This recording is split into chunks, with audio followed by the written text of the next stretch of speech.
If we just use Fibonacci extensions to get an idea of where it is headed, you can see gold's next two upside targets are about 3730 and about 4100. And you and I touched on this a month ago in our last precious metal projection report. So there's a nice move. And of course, this happens to be, I mean, if we just grab the tool and take it from this bull flag, it happens to be about that 15% breakout, just like we've seen in the past. So I like gold here. Gold is breaking out. It's got this beautiful chart pattern, might hit 41, but it could spike and go way above it. And silver could do the same. I think we could potentially see silver actually spike up and hit that $50 an ounce. There's quite a bit of upside potential. Just from where we are right now, it's about 16%. So I'm bullish and long both, and I have been for many years now. Gold obviously has the long-term history and the irreplaceability as a hard physical money. Gold is once again showing signs of strength, breaking out of its consolidation phase and pointing toward primary upside targets.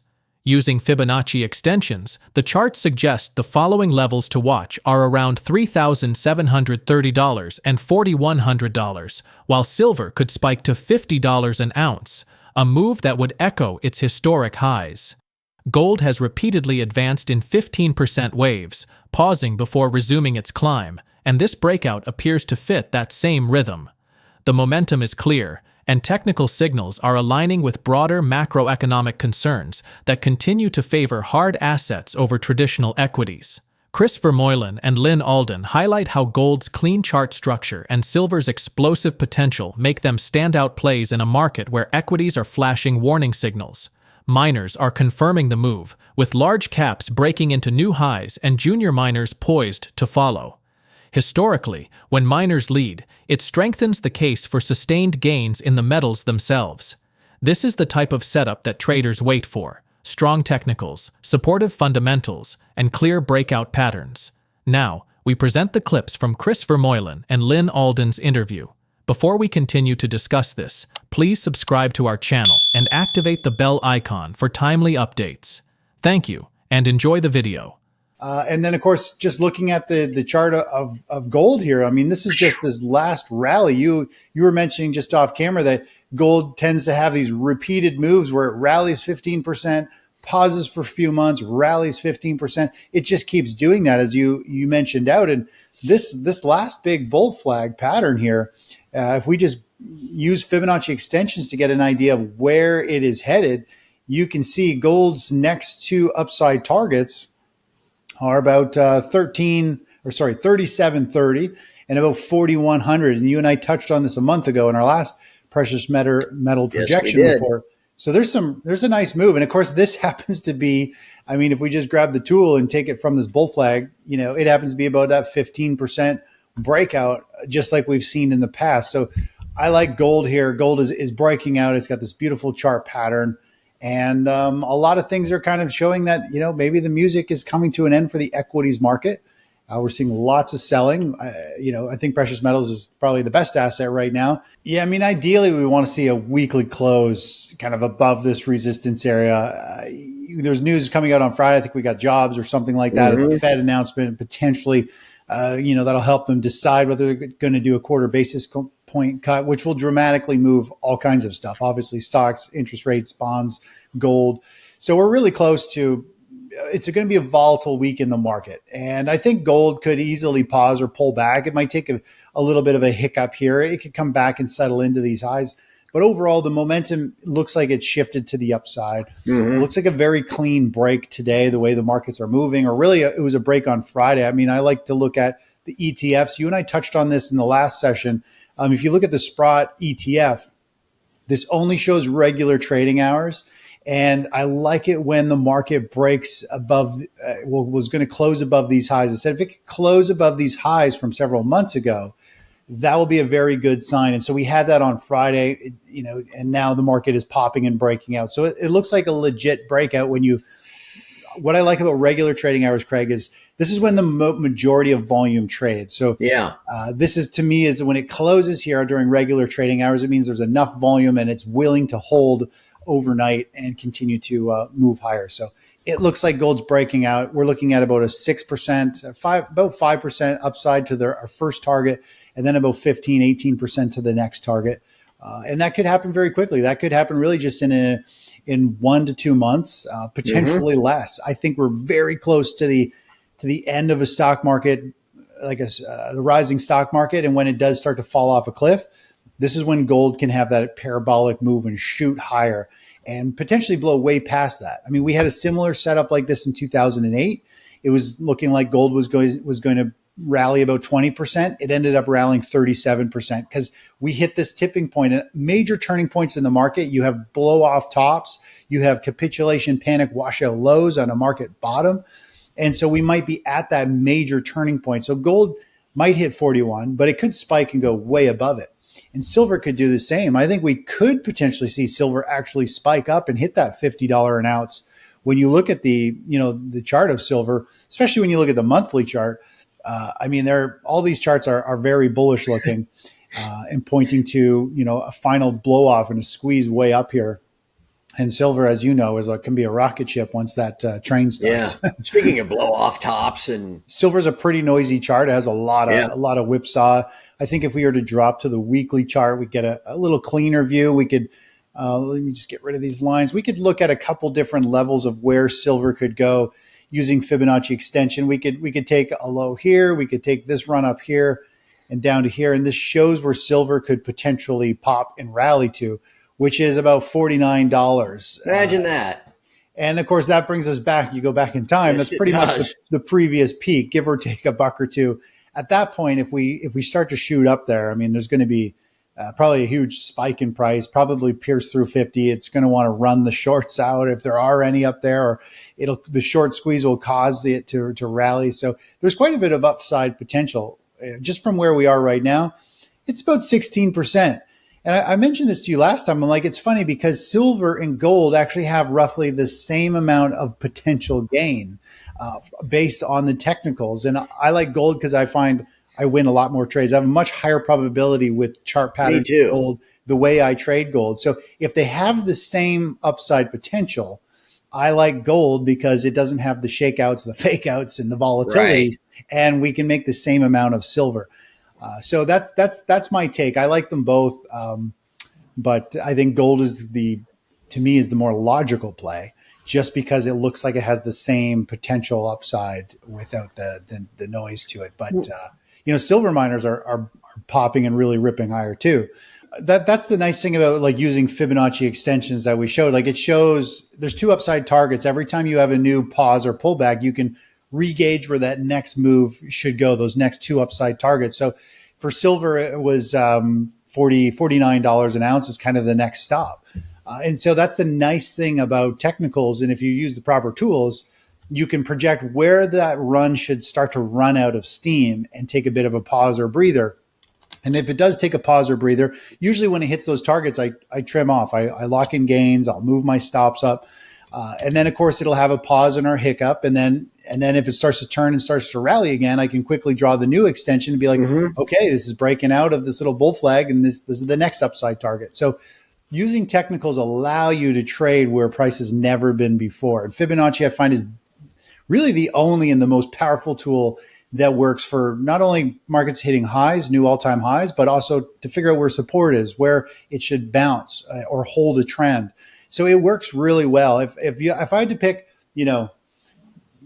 really four things to trade the markets, it would be the 20-day moving average and the 5-day. More or less, if the 20-day moving average is sloping up and the 5-day moving average is above it, you're in an uptrend. If the 5 days below it and there's trending down, you're in a downtrend. That's like a swing trading style. Just identify a trend. And then, of course, use Fibonacci extensions so you can figure out your targets to the upside. Use Fibonacci retracements to find out where support is, where a pullback should hold.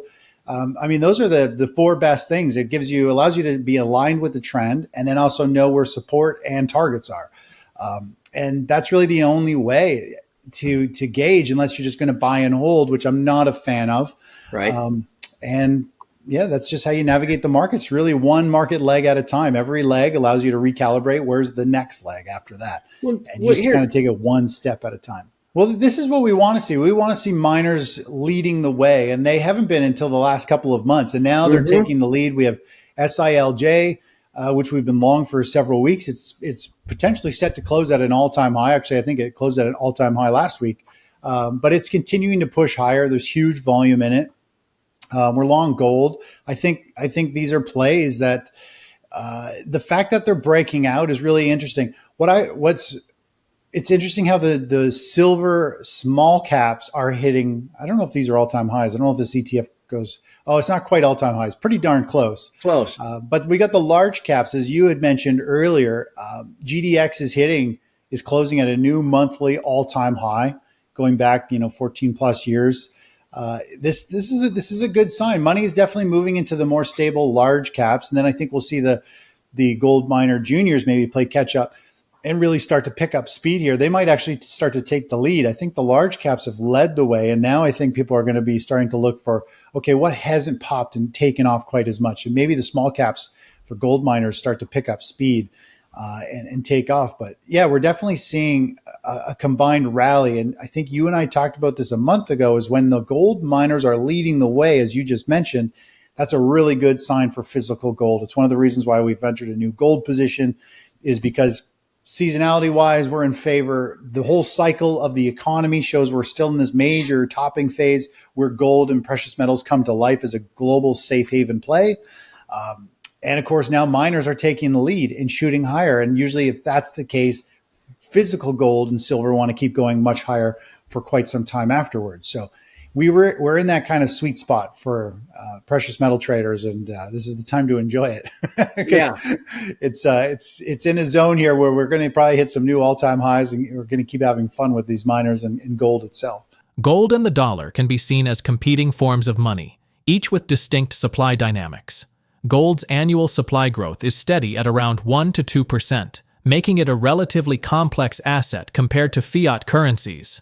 By contrast, broad dollars often expand at a rate of roughly 7% per year.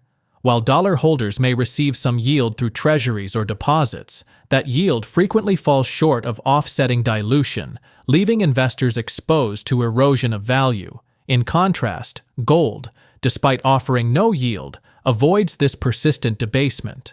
What's striking in recent years is that higher interest rates, which traditionally pressured gold, failed to suppress it.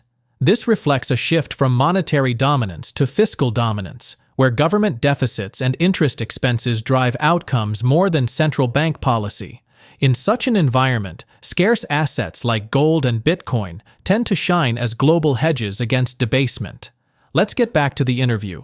You could think of gold and the dollar as two competing monies or currencies, things that people can hold. And gold, based on most estimates we have from the World Gold Council and others, has a supply growth rate annualized of something like 1 or 2% per year. We look at new mining plus the tiny amount that's lost, and then the estimated stocks of refined gold that exist in the world. It's got this growth rate of 1 to 2%, averaging around 1.5%, which is pretty reasonable. In most contexts, it doesn't pay you a yield to own it. If anything, you have a minor expense for storing it. Whereas dollars or dollar equivalents like treasuries, dollars historically grow at about 7% in supply per year, broad dollars. Most other developed market currencies are similar, with emerging market currencies generally being higher. And you do get a yield offsetting that. Now, in many years, especially recently, especially throughout the 2010s, that yield is way lower than the supply growth rate. And so you can think of it as like a net result. If you're a 7% supply growth currency and you get paid 3% on it, you're facing a 4% annual dilution rate. And so basically, a lot of investors, there's various mechanisms that they do this, but generally speaking, when they perceive the currency as harder, so they have a higher interest rate compared to the growth rate of that currency, they're more likely to say, I'm willing to hold that currency. But in environments where the yield is nowhere near compensating for that growth rate, they say, well, I might as well hold gold because I can self-custody it. It doesn't have that debasement rate. So the lack of yield is not a big deal because I'm not getting much of a yield with the currency either.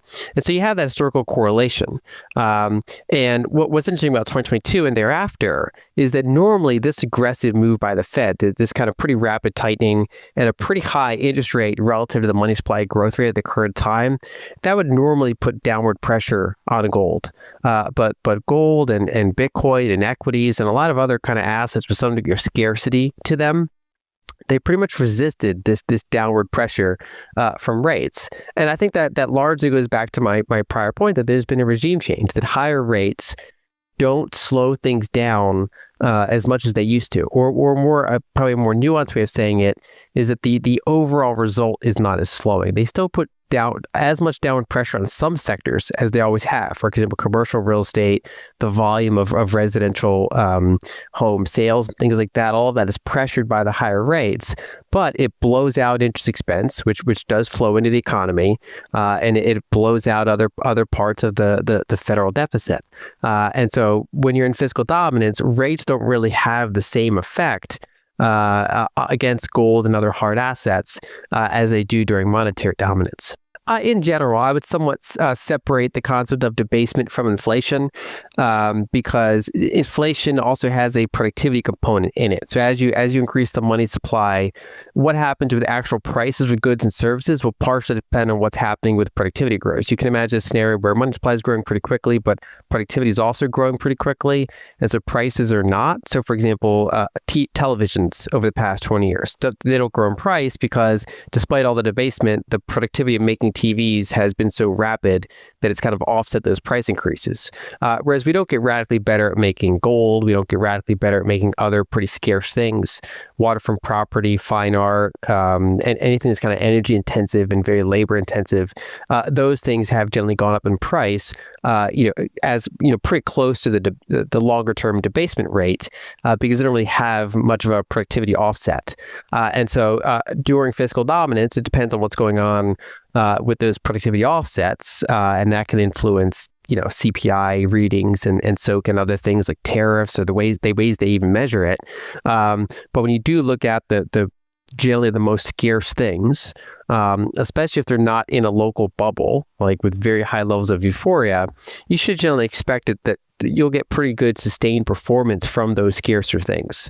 That doesn't mean that you can necessarily buy things at any price. I mean, sometimes things go up really quickly and they're prone to cool off for half a year or in some cases even multiple years.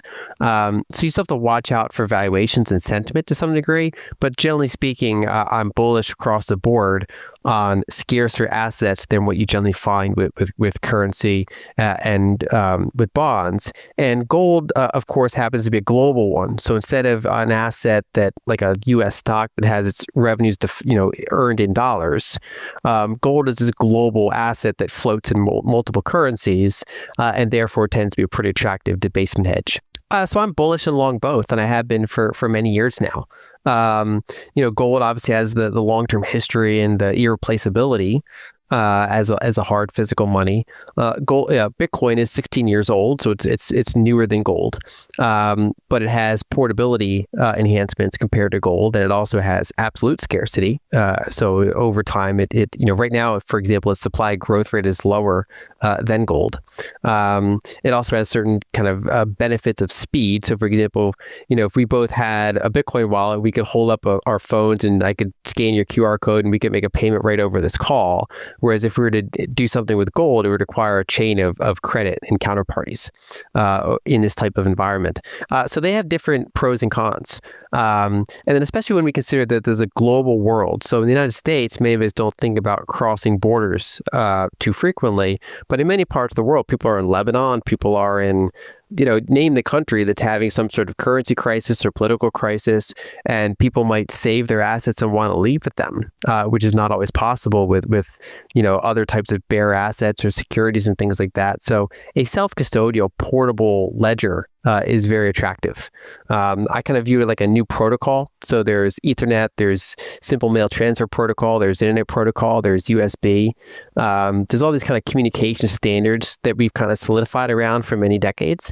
And I view generally Bitcoin as achieving network effect dominance as a communication of value. So obviously it relies on our technological connectivity to varying degrees. It's robust to handle shocks. If your power goes out, you still have your keys, for example. You just can't transact in the moment.